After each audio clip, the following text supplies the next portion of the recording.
ngithatha leli thuba ukubingelela uhlabezulu we-West Zimbabwe Conference wonke kumadokodo ka-2021. Thanda ukubonga indlunkulu yebandla laseSabatha, indlunkulu i-Executive Committee imelwe ngumfundisi umongameli uNkanyezi, unobhala jikalele umfundisi uSdube, lo mfundisi uM Ndlovu uCFO, nabafundisi kanye nebandla likaKristu. Thanda ukubonga ithuba lokumenywa kuwona lo mkhankaso omkhulu wala amadokodo ngegama likaJesu. Insuku bazalwane sezehlukile, azisafani, ziguqukile, kushubile kakhulu. Kungenzeka ukuthi konakale kusiya phambili, kodwa siyabonga ummemo lukaKristu kulo umhlangano onjengalo sibizele wona. Sibizelwe ukuba ngabantu abazakunaka isimo babuye benze olunye ulutho ngaso ngokuphathiswa nguNkulunkulu. Ngibuka isiqubulo senu kumbe ingongoma yenu kumbe i-theme ethi yona njengommeli kaKristu kumele ngihambe ngiyekwenza umsebenzi kaKristu. Lesi isiqubulo esijonge ukukhuthaza izakhamizi ukuthi zisukume ngesizathu sokumemezela umusa kaThixo emhlabeni obhubhayo. Ngiza kucela ke ukuba lingivumele ukuthi ngihambe ngesiqubu esingangesofudu okwanamhlanje, ngifisa ukwendlala izifundo zethu zamalanga alandelayo. Ngiza kuthatha sengani sikusemina ngenzela ukuthi sifake izikhonkwane kakuhle. Ngakho ke ngicela ukubekezela kwenu kakhulu uma siza kuxoxa ngendaba yokufunda ukufakazela uKristu. Singakathandazi nginciphise isihloko sethu ngasifaka ngale indlela, ngizasibetha ngesilungu bese ngisibetha la ngesintu. Operation do something about it. Operation do something about it. Ngesintu Umhaso Zhii, Yenza Olunye Ulutho Ngobizo Lwakho emsebenzini wenkosi. Asicimezeni isithandazi. Babothandekayo, nanka ama-meeting asefikile, amadokodo angazange kabanjwe ngale indlela selokhu umhlaba wathwetshulwayo. Yenza ngamabomo ke Nkosi ukuthi ukukhulumisana kwethu kube yithi esinciphayo wena ukusuphakama. Nanti ibandla lakho lonke le-West Zimbabwe Conference, labammeli labaphathi lendlunkulu yomsebenzi wakho, sicela ukuthi angathi ungakhulumisana lathi ngegama likaJesu siyathandaza. Amen. Bathandekayo, isiqubulo sethu njengoba sisithi sona Umhaso Zhii, Yenza Olunye Ulutho Ngobizo Lwakho. Lokhu vele kukhomba ukuthi kumele wonke umuntu abuthe ijazi lakhe, alisuse elifihle khona, alembathe njengoba kubanda kanje, ukuze asukume ayekwenzela uJesu olunye ulutho. Insuku zimbi. Uma ungeke waba lento ongayikhuluma, sukuma uyejama esitaladini, uhlabe umkhosi, umemeze uthi nangu uJesu wamani, ake limuzwe limamukele. Kunenyoni okuthiwa ngumkhombazana igcwele kakhulu elizweni leZimbabwe, lijuba elincane kulawo wonke eliwaziyo. Ungalithathela abantwana, liyeza phambi kwakho, lifike lihlale, abanye balibiza ngokuthi isiporoporo, kahle kahle ngumkhombazana. Lifika likhale likuncenge, ungehluleka ukuncengeka, liyasukuma liqonge liye phezulu, bese lisiza phambi kobuso bakho, bese lizishayelela phansi ngenhloko, bese lisifa lithi abantu abami bathathe sengifile over my dead body.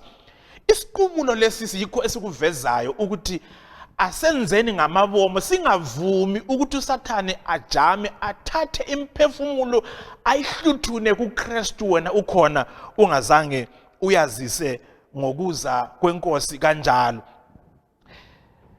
Eveni lasengonyama, eveni lamaswati, uma ingonyama inkosi umswati wesithathu ingakwenzela ulutho, ingakupha umsebenzi, ungaba yi-cabinet minister, ube yi-board member, amaswati onke uma behlangana nawe bathi inkosi ikubulele. Uma bethi inkosi ikubulele batsho ukuthi inkosi kuhloniphile ikwenzela ulutho obulungenziwa ngomunye umuntu ngcono kulawe kodwa yakhetha ukuthi kuhloniphe. Ngaleso sizathu ke uma ingonyama sikuphile umsebenzi wena kumele uyethatha inkomo kumbe ungene esibayeni ubuye uzebonga engonyameni kumbe phambi kwalo ibhubesi kumbe isilo sikhulu ukuze kuveze ukuthi ngiyabonga ngizawubamba umsebenzi wakho ngendlela efanele. Ivesi esizakulifunda ngokokuqala ngumsebenzi yabapostoli chapter 1 ivesi ngeke lika 8. Imsebenzi yabapostoli chapter 1 Testament elitsha ivesi ngelika 8 lizabe livela njalo njalo ekuxoxeni kwethu amalanga onke. Lithi lona, ngakho ke lizakwamkeliswa amandla umoya oyingcwele esefikile phezu kwenu ukuze libe ngofakazi bami kusukela eJerusalema, eJudiya, eSamariya lasemkhawulweni womhlaba. Asenzeni kanje, lizakwamkeliswa amandla uma esefikile phezu kwenu umoya oyingcwele ukuze libe ngofakazi bami kusukela lapha eJerusalema, eJudiya, eSamariya kuze kufike emkhawulweni yonke yomhlaba.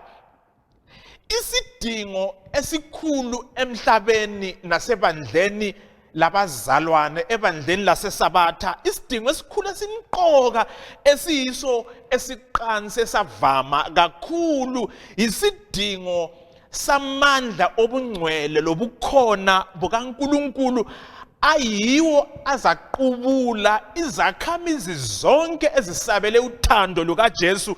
Inkinga yethu kayisiyo information, inkinga yethu asolwazi, inkinga yethu yikuswela amandla asukela kumoya oyingcwele ukuthi asithwale singene emsebenzini kaNkulunkulu.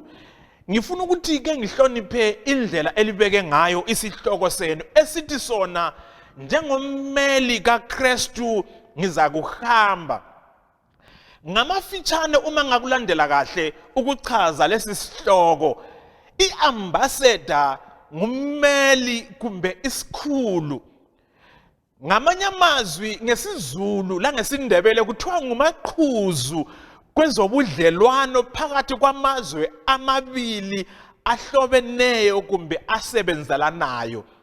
Bengibuka incazamazwi i-dictionary yesizulu isebenzisa igama elika ambassador ngokuthi inceku kumbe ligosa. Igama elithi gosa ayisilo gama lamazayoni, ligama lesizulu elitsho ukuthi ummeli, inceku kumbe igosa yisithunywa esivume ukusakaza intando yalo osithumileyo. Mhlobo wami othandekayo eMagwegwe, Kosiphepha, eVictoria Falls, eWanke, eCholocho, ngokuza kwakho emzimbeni kaKristu waba lilunga lebandla leSabatha. Uyinceku, ungummeli, ungumaqhuzu, uligosa elimele intando yalo okuthumileyo. Nansi ke intando yalo osithumileyo yikuba sisukume singene phakathi kwabantu emangweni emphakathini sibazise ngothando langokuza kukaJesu. Kwesibili, igosa kumbe ummeli kumbe inceku lilemsebenzi emithathu. Uma umuntu enguambassador emele iZimbabwe, eyimele eMozambique noma eSaudi Arabia, nansi imisebenzi emithathu eqhakatheke kangaka eyommeli. Number 1, umele ukuthengisa intshukuntshu lentando lentokozo yezifiso zelizwe lakhe lapha akhona. Angasebenzele eArabia kumbe eNorth Germany, akamelanga izifiso lenjongo lentando lentokozo yeGermany, umelele ukuthengisa okuyintokozo kwelizwe lakhe ngesiqu sakhe. Number 2, umsebenzi ukammeli, umsebenzi wegosa, umsebenzi wesithunywa yikuvikela ama-principles kumbe izimiso lobugugu ama-values awelizwe elimthumileyo, zonke izimiso lamagugu lobugugu bezwe elimthumileyo yikho alande ukukumela. Okwesithathu, umsebenzi wegosa, umsebenzi kammeli kumbe ka-ambassador yikukhuthaza lokudinga lokufuna osomabhizinisi kulelo lizwe akhona ukuze bazehlobana lelizwe lakhe alimeleyo, ukuze umnotho walapha ekhaya uqhubeke uye phambili. Ake sibukeni impawu zommeli kumbe igosa kumbe inceku ethembekileyo. Characteristics of a good ambassador. Number 1, kumele abe ngumuntu oshisekela nothanda ilizwe lakhe kusukela ngaphakathi ngenhliziyo langengqondo yakhe yonke. Number 2, kumele abe ngumuntu othanda kumbe abe isikhonzi esithanda lo onguye osithumileyo. Number 3, ummeli kumbe igosa kumele abe ngumuntu onomdlandla nentshukuntshu namadlabuzane aqhaphazele ngalokhu akuthunyiweyo, abe nepassion ngakho. Number 4, kumele abe ngumuntu ohloniphayo, ozinzileyo, ozothileyo, olalela lo omthumileyo. Number 5, igosa kumbe ummeli kumele abe ngumuntu ohlonipha ama-principles kumbe izimiso ezelizwe alimeleyo. Number 6, kumele abe lamasu lamakhono lendlela zokuthi athengise ilizwe lakibo ukuze likhwabitheke labalizondayo labazi okubi ngalo, bathi hayi man, umama lo kumbe indoda lo iyakhuluma, siyafisa ukuhlobana naleli lizwe alimeleyo. Number 7, kumele abe ngumuntu ozavikela ngesizotha injabulo lentando yelizwe lakhe. Lezi zimpawu zalo oligosa, ongummeli, ongumaqhuzu, oyisikhulu salo amthumileyo. Bantwana bakaNkulunkulu, amalunga onke eWest Zimbabwe Conference singamagosa, asibeni nomdlandla lenjabulo lokuzwa silunywa ngaphakathi njengokushisekela ukuthi asiyemela umbuso kaNkulunkulu emhlabeni lapho fakwe khona umele uKristu awumelanga intando yakho. Ake lilalele lokho kulandelayo bathandekayo, sifaka isiwalo isisekelo esenkonzo zethu ezilandelayo.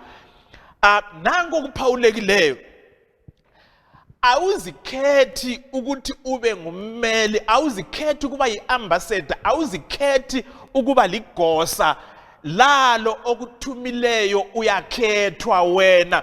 Ungafunda uJohane chapter 15 uverse ngoka-16 uthi alingikhethanga mina kodwa yimi engilikhethileyo ukuze lihambe liye kuthela izithelo. Awula mvumo yokuzikhetha, wabizwa wakhethwa ngegazi likaKristu. Number 2, awuzithumi, awuziphi uthumo ukuba uhambe emsebenzini kodwa uthunywa ngulo onguye okubizileyo. Sikuthola ku-Isaiah 6 verse ngeka-8, ilizwi lithi lona, ngubani oza kuhamba, ngubani oza kusiyela na, ngubani esiza kumthuma abese kukhetha ke uNkulunkulu ukuthi ngena phakathi kwenhlalo yabantu lomphakathi ukuze ummele. Number 3, awukhethi ilizwe okumele uyesebenzela kilo. Awungeke uthi ngifuna ukuba inceku, ngifuna ukuba ngummeli, ngifuna ukuba ligosa elizweni elinje ngesizathu esinje. uMateyu chapter 28 verse ngoka-18 to 20, lo okuthumayo nguye okufake lapho okhona. Ungaphi, ukosiphepha, usecholotsho, usenkayi, lapho bekwe khona ukhethelwe wena ukuthi uyesebenzela ungaphi. Ngakho ke veza isibane sakho lapho obekwe khona, sebenzela lapho khona yaneliswa ukuthi uNkulunkulu ukumeke ngaphi. Number 4, awuzikhetheli isikhathi okumele uthunywe ngaso. Kungaba sebusika, kungaba sehlobo, kungaba sebusuku, kungaba semini, kungaba makhaza, lingaba lisina, awukhethi isikhathi okumele ukuthi uthunywe ngaso. uTimothy wesibili chapter 4 verse 1 kusiya kuthi ikhuluma ngokuthi noma isikhathi sikahle noma singasihle, ngesikhathi sendlala, ngesikhathi seCovid, ngesikhathi sokugula, ngesikhathi sokufelwa, yiso isikhathi uNkulunkulu angajabula ukuthi kungaba lithuba ongamveza ngaso. Number 5, isizathu sokuthunywa kwakho awuzakheli. Awuhlali phansi ubumbe ukhande amacebo lesizathu sokuthi ngifuna ukuya kwenzani. Lo okubizileyo uselungisile isizathu sokukuthuma kwakhe esokuthi ungene phakathi kwabantu. Number 6, ilizwe othunywa kilo lingaba sempini, lingaba ilizwe lokuthula, lingaba ilizwe eliphuyile kumbe elilobuyanga bokuqina. Lo okuthumayo uyakuthuma noma imeko injani lapho ohleli khona. Ngalolu suku bahlobo bami abathandekayo, ubizwe ngesikhathi esivumelana lecebo likaNkulunkulu. Number 7, awuthunywa kusebenzisa ingceko kumbe inzuzo yakho. Lo okuthumayo njengegosa la, njengommeli, njengomaqhuzu womsebenzi, la njengesikhonzi sakhe, uhamba wena ngenzuzo la, ngemvumo la, ngendleko zakhe. Manini ngibuye ekhaya, wena khumbula ukuthi ungumsala, ubizelwe ukuthengisa lokumelwa njengebrand ambassador yomthumo lelizwi likaNkulunkulu ngomlomo womsala. Ngenye indlela ebaluleke kangaka, uligosa, uyinceku, ungumphathi othengisa umkhakha oligugu, ibrand engavamanga. Awuthengisi nje noma luxakuxaku oluthethe erenkini, ngumkhakha oligugu oswelakala emhlabeni. Manini ngikubeke ngalindlela. Number 1, lokhu esibizelwe ukukuthengisa kumbe okuthiwa yi-commodity, umkhakha oligugu esiwuthengisayo, livangeli likaKristu lomusa ngokufa kwakhe eCalvary la ngokuza kwakhe kwesibili. I-commodity, umkhakha wegugu okumele silifikise ebantwini. Number 2, intengo yalo umkhakha walokhu okuligugu yabiza igazi likaJesu. The price of the commodity is the blood of Jesus. Number 3, intengo kumbe isisindo kumbe ubugugu, the value of the commodity, yimpilo engunaphakade. Bamba lokhu mhlobo wami othandekayo, uma sisungula nje le i-camp meeting, khumbula ukuthi wena ulomkhakha walobo bugugu obungeke batholakala noma kuwapha ama-shelves nakuziphi izinkonzo, ziphawulekile ngoba ziconjwe ngegazi likaJesu. Manini-ke ngiye kulokho okulandelayo, sifuna ukuthi ke sibuke imikhakha yabameli, imikhakha kumbe imihlobo yezinceku, imihlobo yabameli, imihlobo yamagosa athengisa imikhakha yempahla eziligugu. Ngiza kuyibetha ngesilungu bese ngibeka la ngesintu ngokulandelana kwayo. Akekho ochiwa ngaphandle, wonke umuntu oku-West Zimbabwe Conference uyawela ngaphansi komkhakha ngamunye ngamunye. Okuqala ubizwa ngokuthi ngumkhakha wema-peer advocates. Peer advocates ngamagosa angabangane abakhulu bamalunga ebandla leSabatha. Ama-peer advocates ngabangane bakho. Akekho ongelamngane, akekho ongahlobananga lomunye ngandlela thize. Solo umkhakha wabangane sonke siyawela kiwo. Ngesintu bathi bona awungeke uzikhethele umakhelwane kodwa umngane ulemvumo yokumkhetha. Phakamisa isandla uthi mfundisi Mahlangu, ngifunga ijoy elamakhala bomvu angilamngane lokho engazalwayo uyabe uyahlola njengenyoka lamakhanda amabili. Akekho umuntu ongelamngane. So ama-peer advocates yibo abathengisa ubuhlobo babo bukaKristu kubangane babo. Uyakunanzelela yini sengitsho la kulabo abathengisa impahla bathi 92% yama-customers awezitolo zethu ngabantu abalethwa ngabangane, ngabantu ontanga yinye, kungaba ngabantu abatsha abantanga yinye abalenjongo ezifananayo la kunhlalo yabo bahlanganiswa ilutho oluthile. Ngakho ke bathengisa ubugugu bevangeli lobuhlobo lokusindisa kukaJesu.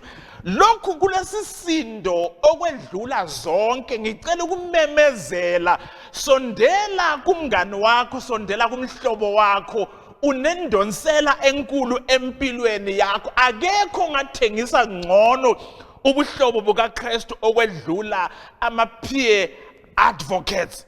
Number 2, umkhakha wesibili ngama-student ambassadors. Silabafundi abanengi kumfunda yakithi, silabafundi abanengi ngaphansi kwendlunkulu ye-West Zimbabwe Conference. Silezikolo ezisungulayo, silezikolo eziphansi, silezikolo eziphakathi naphakathi, silezikolo eziphakeme, sinama-college, silama-universities ngaphansi kwemfunda yakithi. Lina bafundi eselizuze uJesu, lingagijimile ngaphesheya kukagwayi. Lapho ofunda khona unendonsela enkulu. Banini ngamagosa abangabafundi kuzikolo la kuma-college ngokuzimisela la ngamakhono la ngothando lithengise ubuhlobo benu leJesu kubangane benu, ngoba kulapho elilamandla okuthintana lempilo zabo izinsuku zonke. Baze bakubeke ngalindlela bathi bona ama-student ambassadors, they use the guerrilla marketing methods. Lithengisa langendlela ezingavamanga, indlela eziqatshileyo, indlela ezingasoze zilibangele umsindo. Gqokani ama-t-shirt, izikipa zenu ezikhombisa ubugugu bokuza kukaKristu. Lingathengisa la ngokufaka izigqoko kumbe amakepesi enu. Kanjalo uma lembethe lezi zikipa, lamajazi, lamajacket, abahlobo benu elifunda labo bayafuna ukufanana lani. Lingakwenza lokhu la ngokupha izincwadi, lingakwenza lokhu njalo la ngokupha i-voice of prophets, kanjalo ebantwini indonsela yenu inamandla amakhulu. Number 3, ngithe mina sihlobo sami ethandekayo, yonke imikhakha, ama-layers abantu kukhona lapho wela khona. Number 3 kuthiwa the niche authority, ochwepheshe kumbe abaqeqeshileyo emsebenzini yabo kumbe ama-specialist kundawo ezehlukeneyo lapho ufuna ungumbalisi yini, ungunesi yini, ungudokotela yini, ungu-engineer yini. Lina eliqeqeshileyo thathana amathuba okuqeqeshwa kwenu lingene lakho ebantwini ngendonsela yenu inkulu kakhulu. Ngaleso sizatho liza kudonsa ligwegwe abanengi babuye kuKristu, ngoba ukuqeqesha kwenu akuphikeki, kungamandla eliwafundileyo elingawasebenzisela uKristu ukudonsela abantu kuJesu. Ngokwesibonelo, lina elingonesi lamadokotela lingafundisa abantu ukuyekela igwayi, lingenza ama-health expos, lenze amakliniki okwelapha abantu kungela mbadalo. Ngokwenza njalo lina ochwepheshe kumbe abaqeqeshileyo lingadonsela abantu kuKristu, lingakubukeli phansi. Number 4, iqembu kumbe umkhakha wama-ambassadors kumbe abameli owesine ubizwa ngokuthi the powerful audience authority.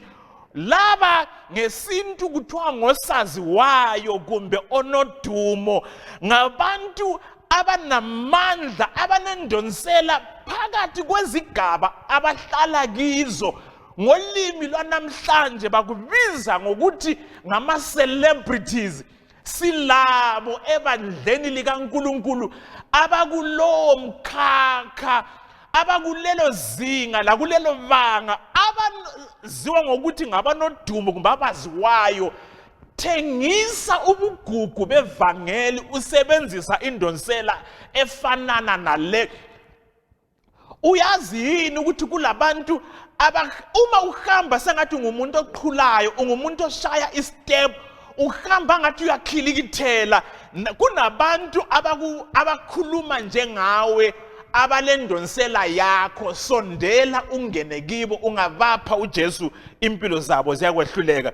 Number 5, babizwa ngokuthi brand fan ambassadors. Brand fan ambassadors. Labo ngabantu abathanda amasabatha, ngabantu abathanda ukwenza kwamasabatha, ngabantu abangasomasabatha kodwa bayayithanda indlela yenu elidla ngayo, elihlala ngayo, eligqoka ngayo, elikhuluma ngayo, eliphila ngayo emangweni. Balibukile bengaphandle, bayalilandela kanjalo. Noma likhatshana okungakanani bangasithela ngemva kwendlu, bahlabela ingoma zenu, bakhuluma njengani, bayalithanda.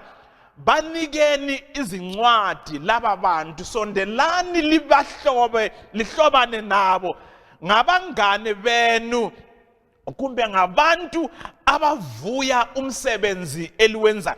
Bonke laba bantu abavuya umsebenzi eliwenzayo bangakuthenga ukufakaza kwenu. Number 6, babizwa ngokuthi the enthusiast ambassadors. The enthusiast ambassadors. Laba ngamagosa, ngabameli, ngabantu abanomdlandla njalo abanentshisekelo yokufakaza ngamagugu eliwathengisayo. Ngolimi lwethu namhlanje esabatheni ngama-fishers of men. Yeyi bantwana benkosi, ngabantu abasesene power yenjabulo yokuhlangana noKristu, abalali nebusuku, basesenale inshisekelo yokuthi noma kwenzaka bangaphuma ngewindi lebusuku, bangaphuma bayefakaza.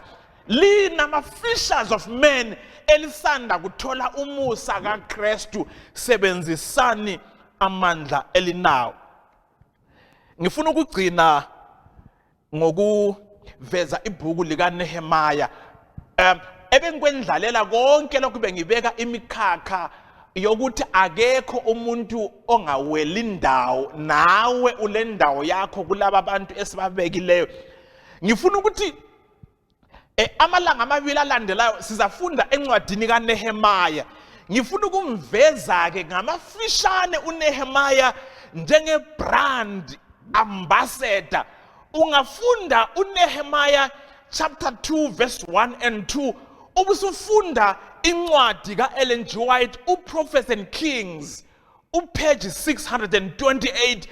Ikhuluma ngokuthi uNehemaya wayengusongqondongqondo omkhulu owayephathelene lokudliwayo lokuhubulwayo kumbe okunathwayo esigodlweni senkosi u-Artaxerxes embusweni wamaPersia.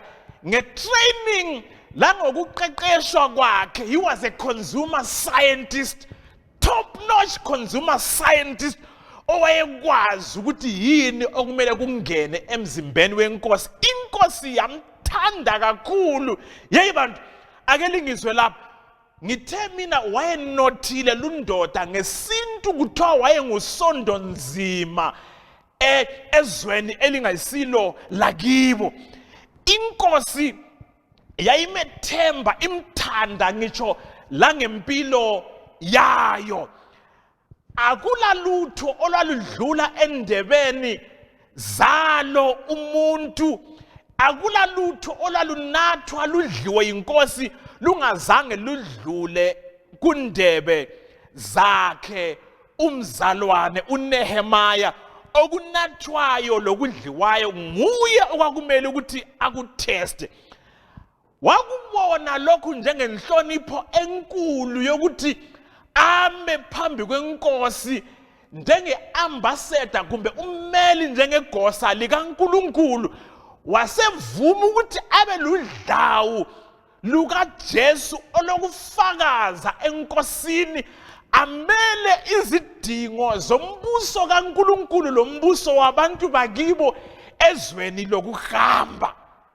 Number 2, ukubizwa kwakhe njenge-consumer scientist kuma-Persia esigodlweni endlunkulu ephakeme, wakuthatha njengethuba lesizathu sikaNkulunkulu esokuthi inkosi, ngesikhathi sami ngiyabonga, ngiyakusebenzisa amathuba lamakhono lesizathu lokuba khona kwami lapha ukuze ngiveze, ngikhuthaze ukuthi umbuso wakho uze masinyane.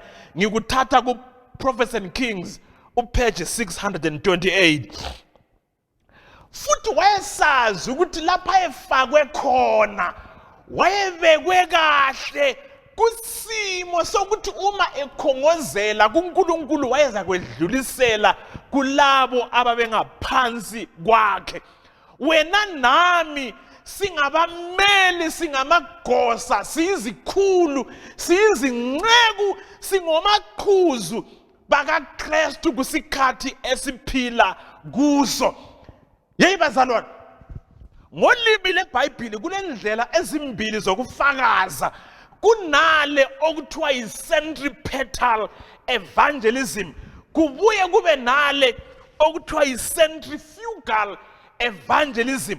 Lokhu ngikuthatha ku-Ezekiel 5 verse ngeka 5. Ithi yona umuntu ngamunye ngamunye ufanana nembali kumbe lamaluba abekwe obaleni ukuze inyosi lezibungu lentuthwane zize natha uluju empilweni yaleli luba kumbe yale imbali.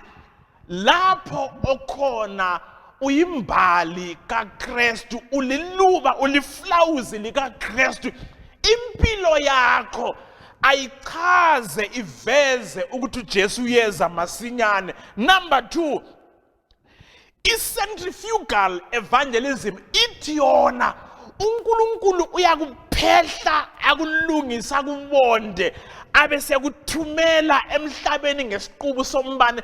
Lapho zawela khona uyabezwisisa ukuthi kuumhlaba ovundileyo wokufakaza kwelizwi likaKristu. Izinto ezibalulekileyo ngoNehemaya njenge-brand ambassador, ungafunda uNehemaya 2 verses 1 to 8. Nanzi izinto ezibalulekileyo ngempilo kaNehemaya okumele zibaluleke kimi njengommeli kaKristu. Number 1, he knew his identity. Wazazi yena ukuthi ungokabani.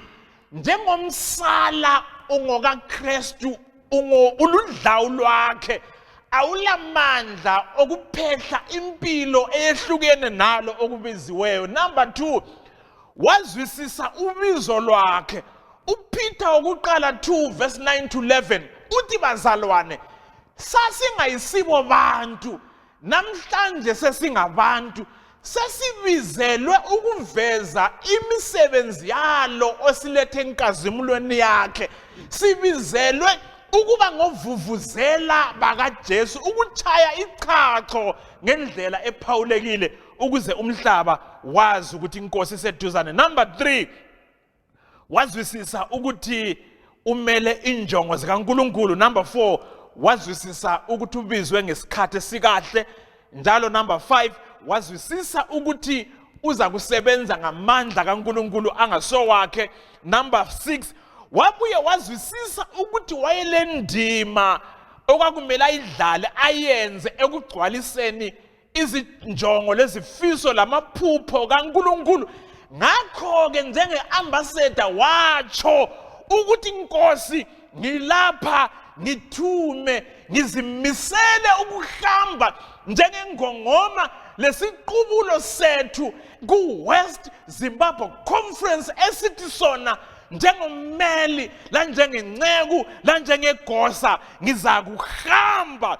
uNehemiah wazwisisa ngaphezu kwakho konke ukuthi lo othembisileyo ombizele uthumo uthembekile, uza kumalaye, uza kumxhasa, uza kumelusa kuze kube sekupheleni kohambo. Number 8, wazwisisa ukuthi umsebenzi wakhe wawunjengokukhuphuka lokuqansa intaba, kodwa ngesizathu sokuthi lo ombizileyo uthembekile wakwazi ukuthi wayengela sizathu esokwesaba. Indaba singavali ngale indlela ngitshilo ukuthi kusasa emseni wenkosi siza kufunda singene phakathi kwencwadi kaNehemiah. Imzuzu emibili kuphela elandelayo ngifuna ukuthi ngiveze iziqubulo kumbe injongo ezencwadi ekaNehemiah, ingongoma kumbe iziqubulo kumbe ama-themes of the book of Nehemiah angu-5. Number 1, incwadi kaNehemiah ithi kuwo wonke umuntu ongumsala, yazi ukuthi uNkulunkulu nguye usomandla, uNkulunkulu kasosiphathamandla, ngoba iziphathamandla ziyaphiwa zibuye zithathelwe amandla. So incwadi kaNehemiah ithi ungusomandla, nguye owakha amandla, amandla wonke avelela ngakuye, la kumpikiswano enkulu phakathi komnyama lokukhanya ozibambe esidukwini nguKristu. Number 2, ububi noma sobusuthi bakhulelwa bavuvuka kangakanani ngeke bukhulele ukulunga kukaKristu ekugcineni kohambo. Number 3,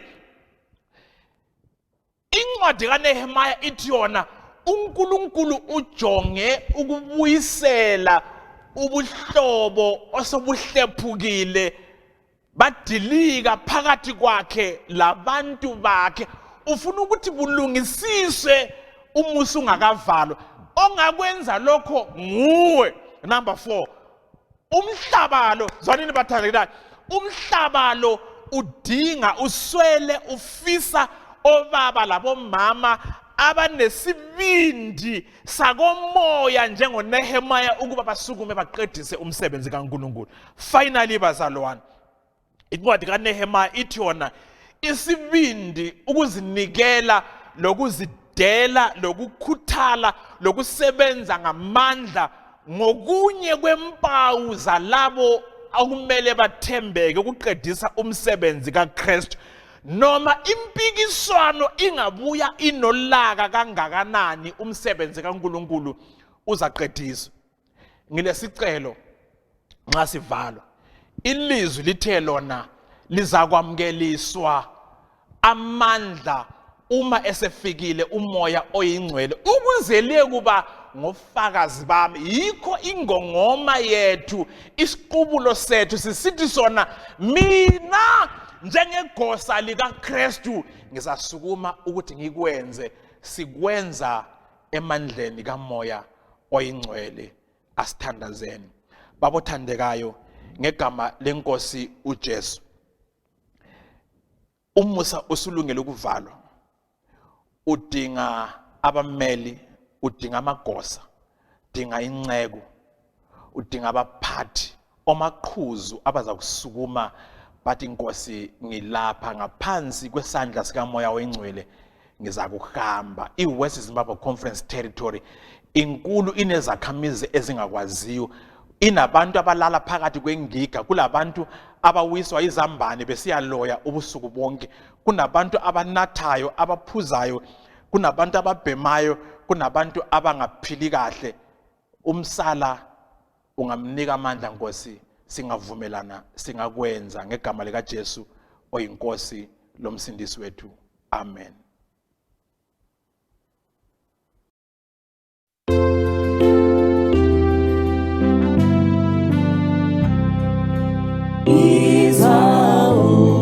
Jesu ebiza mubano zosebenza amasimu avuthiwe mubano talistungu inkosi iyamemeza nakumvuzo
show.